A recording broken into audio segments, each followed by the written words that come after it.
अस्सलाम वालेकुम दोस्तों। जीअं त अॼु सुबुह सां ई मां पंहिंजे रोज़गार जे सिलसिले में जीअं तव्हां दोस्तनि सां मां पहिरें शेयर करे चुको आहियां त मां चणा खपाइण जे लाइ चणा खपाइण जे जीअं ई उबारो बाईपास ते भुट्टा होटल ते पहुतो त उते इरफान अली सुमरो ऐं मंज़ूर अहमद मलिक जी हाँ हीअ ॿई दोस्त केक पेस्ट्री जो जेको आहे कमु कंदा आहिनि ऐं जेको आहे ॿाहिरि सप्लाई बि कंदा आहिनि।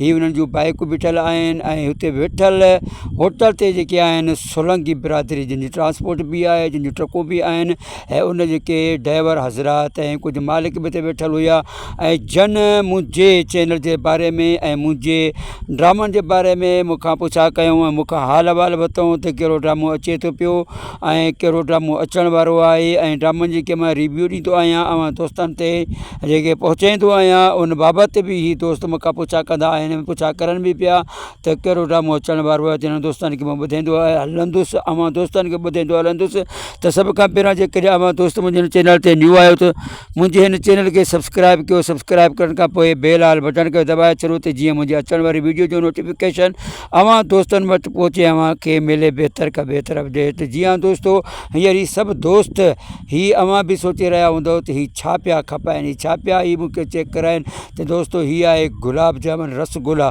जी हाँ, ही मिठाई जो कमु कंदा आहिनि ऐं ही जेको आहे पंहिंजो दुकाननि ते जेके नंढा नंढा शॉप हूंदा आहिनि उते ई ही सप्लाई कंदा आहिनि। जी हाँ, हिननि जेके आहिनि मज़दूर आहिनि तमामु बहितरीनु लाइक़ दोस्त बि आहिनि मुंहिंजा जेके रोज़ु मूंखे कंहिं न कंहिं घिटीअ में कंहिं न कंहिं मुहले में कंहिं न कंहिं सिटी में मूंसां ज़रूरु मिलंदा आहिनि। अॼु हिननि जे इसरार ते मूं हिननि जो हिकु वीडियो बि ठाहियो ऐं मां दोस्तनि ते शेयर बि कंदो हलंदुसि ऐं मूंखे ॿुधाईंदो हलंदुसि त हीउ मुंहिंजो मंज़ूर अहमद उहो दोस्त आहे जेको तक़रीबन 7 सालनि जो हो त मूंखां चणा वठंदो हो, छोला वठंदो हो ऐं हींअर इनजो पुटु बि जेको आहे हींअर 7 सालनि जो उहे मूंखां चणा वठंदो आहे ऐं हीअ आहे हुनजो मोटरसाइकिल।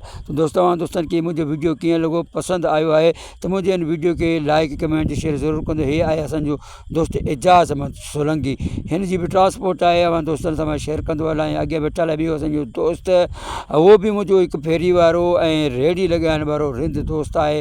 हे जेको आहे वीचारो लोह लैलून ऐं हुनजो कमु कंदो आहे यानी सुकी मानी मुहले में रेड़ीअ ते ख़रीद कंदो आहे। त दोस्तो दोस्तनि खे मुंहिंजे नंढिड़ो वीडियो कीअं लॻो, सुठो लॻाए त लाइक कमेंट ज़रूरु कंदा। वरी मिलो था ॿिए वीडियो जे लाइ, तेसीं ताईं इजाज़त, अल्लाह हाफ़िज़।